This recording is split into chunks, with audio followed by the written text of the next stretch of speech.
अस्सलाम वालेकुम नाज़रीन, दो बड़ी अहम डेवलपमेंट है जिसके ऊपर हम बातचीत करेंगे। पहली ख़बर यह है कि नवाज़ शरीफ साहब की बरतानिया से मुल्क बदरी के लिए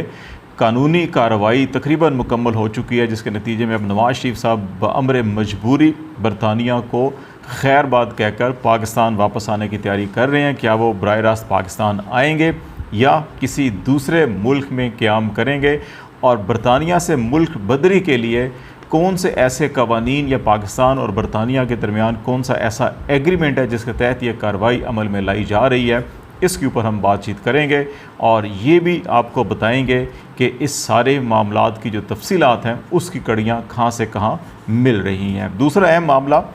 इमरान खान साहब ने बड़ी एक अहम बात कही है और बड़ी संजीदा और बड़ी तशवीशनाक बात की है। वो शहबाज गिल साहब के केस से मुतल्लिक है और उन्होंने कहा है कि शहबाज गिल साहब पर सिर्फ जिस्मानी ज़हनी ही नहीं बल्कि सेक्शुअल असॉल्ट भी किया गया है, उनके ऊपर जिनसी तशद्दुद भी किया गया है, जिसके उनके पास तमाम सबूत जो है वो उनके पास पहुंच चुके हैं, तमाम मालूमात उनके पास पहुंच चुकी हैं। इस किस्म की ख़बरें आने के बाद फौरी तौर के ऊपर FIA और इलेक्शन कमीशन ऑफ पाकिस्तान ने इमरान खान साहब को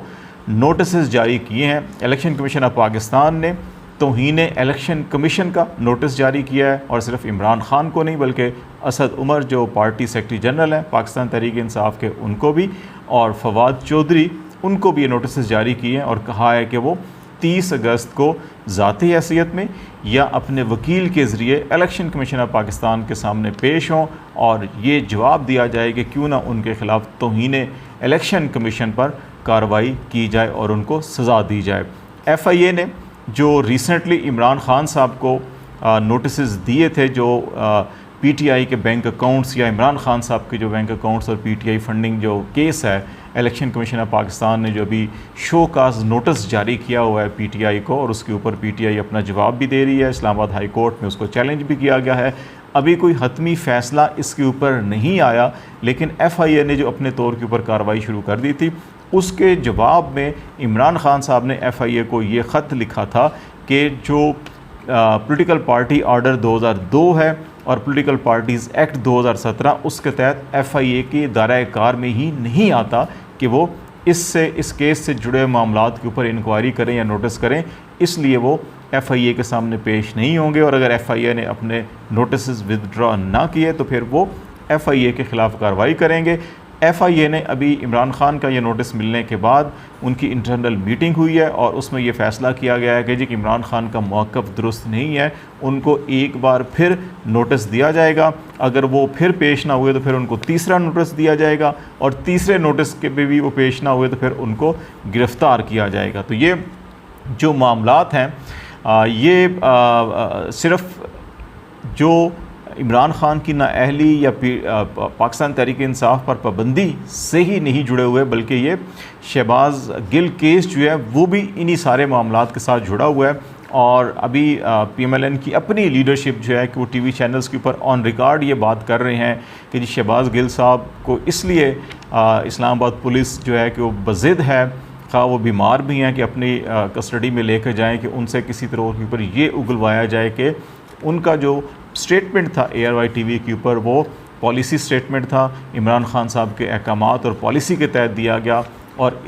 उस सारे मामले को इमरान खान के साथ जोड़ के उनके ख़िलाफ़ जो है कि फ़ौज के ख़िलाफ़ बगावत या फ़ौज को बगावत के ऊपर उकसाने के हवाले से जो है केस को उस तरफ रुख दिया जाए। लेकिन दूसरी तरफ इंटरेस्टिंगली जो इल्ज़ामात लगाए जा रहे हैं पाकिस्तान तहरीक इंसाफ के ऊपर, उसके बरअक्स अगर हम देखते हैं कि जो शोहदा की फ़ैमिली हैं, जो शोहदा के वर्सा हैं, और इसी तरह जो पाकिस्तान में जो शोहदा की डिफेंस कौंसल है उसके जो सरबराह हैं रिटायर्ड, वो भी मेजर जनरल हैं मंशा साहब, वो पाकिस्तान तहरीक इंसाफ में बाज़ाब्ता तौर के ऊपर शामिल हो रहे हैं। तो इसलिए एक तरफ PMLN और जो इस वक्त इस्लामाबाद पुलिस है, FIA है, वो पूरी कोशिश कर रही है कि किसी तौर के ऊपर इमरान खान साहब को फ़ौज मुखालिफ या शोहदा की जो तकरीम और इज़्ज़त है कि उसकी पामाली के इल्ज़ाम के अंदर किसी न किसी तरह इस मुकदमे के अंदर ठोंसा जाए ज़बरदस्ती उनको। लेकिन दूसरी तरफ शोहदा के वर्सा और शोहदा के वर्सा की जो तंजीम है, जो शोहदा की डिफेंस कौंसल है, उसके जो सरबराह हैं वो बाज़ाब्ता तौर के ऊपर PTI के अंदर शामिल हो रहे हैं और ये कह रहे हैं कि PTI और इमरान खान के ख़िलाफ़ ये घिनौनी साजिश की जा रही है, ये प्रोपेगेंडा किया जा रहा है और ये अफ़वाज पाकिस्तान और इस जमात को आपस में लड़वाने की साजिश की जा रही है, इसलिए वो PTI में शामिल हुए हैं। तो ये केस इतना को तगड़ा नहीं लगता, ना तो FIA का, इलेक्शन कमीशन ऑफ पाकिस्तान ने भी तौहीन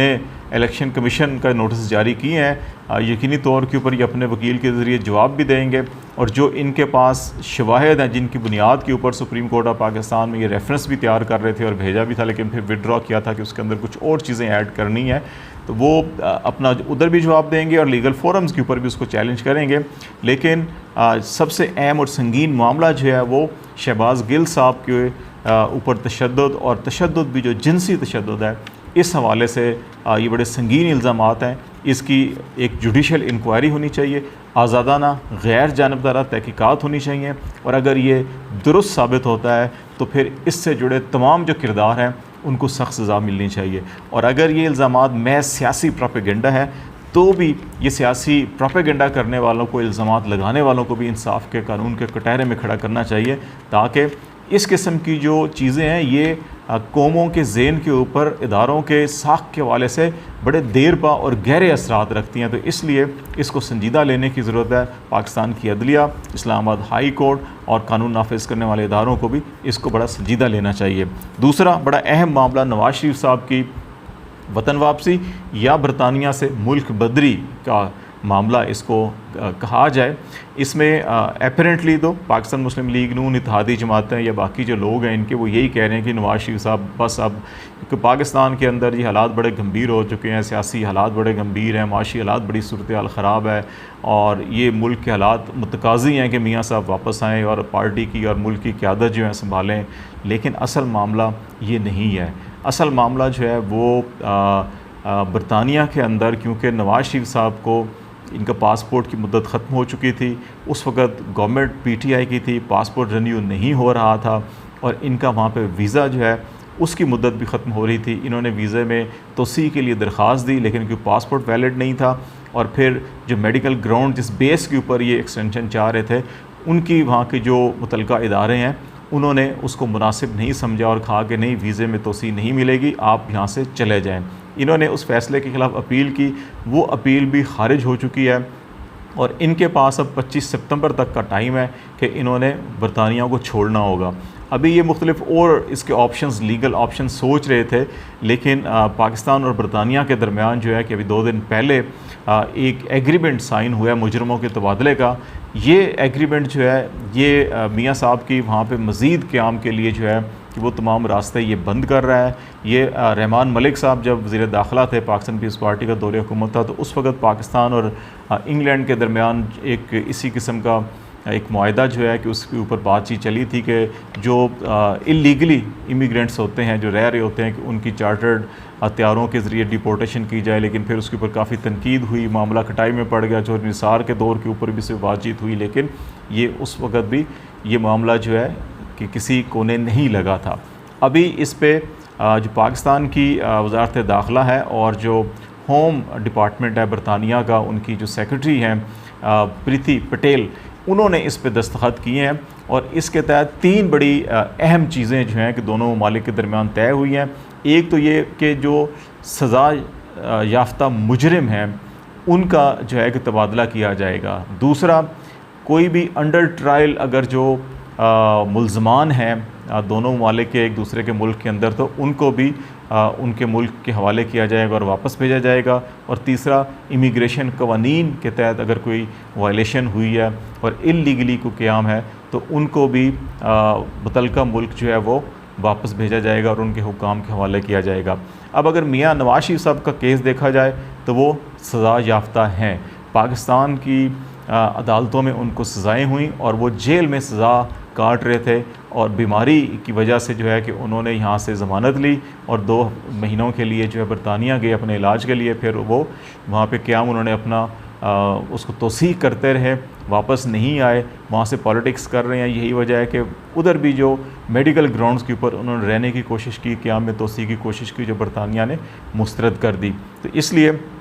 पहली कैटेगरी में भी नवाज शरीफ साहब का केस आता है कि वो सज़ा याफ्ता मुजरिम है, इसलिए उनको वो वतन वापस भेजने का बरतानिया पाबंद है। दूसरी कैटेगरी के अंडर ट्रायल जो मुलजिम है उनका भी तबादला किया जाएगा।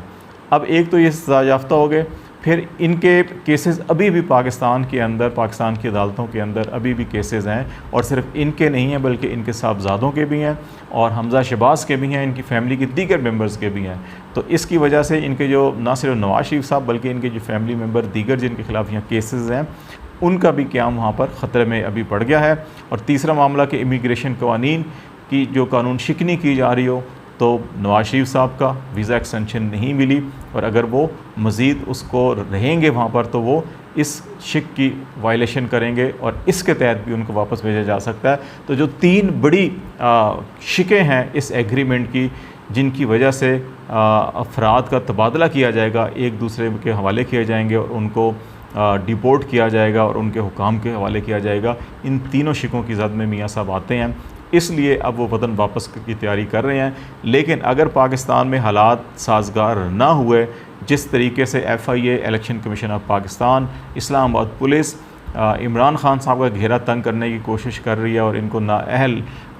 10 सितंबर तक इनको नाअहल किया जाए, इनकी पार्टी पर पाबंदी लगाई जाए, अगर ये मैनेज ना हो सका तो फिर शायद मियाँ नवाज शरीफ साहब भी इस्लामाबाद, लाहौर, कराची या कोयटा, पेशावर नहीं बल्कि कतर या दुबई जा सकते हैं। वहाँ कर भी उनके इंतज़ाम किए जा रहे हैं। अब ये देखते हैं कि हुकूमत किस तरह से मैनेज करती है और नवाज शरीफ साहब के लिए सितंबर 10 तक क्या हालात होते हैं कि वो पाकिस्तान आते हैं या फिर कतरी ख़त भेजने वालों के वो मेहमान बनते हैं या वो UAE के मेहमान बनते हैं। अब तक के लिए इतना ही। खालिद जमील को इजाज़त दीजिए। अल्लाह हाफिज़।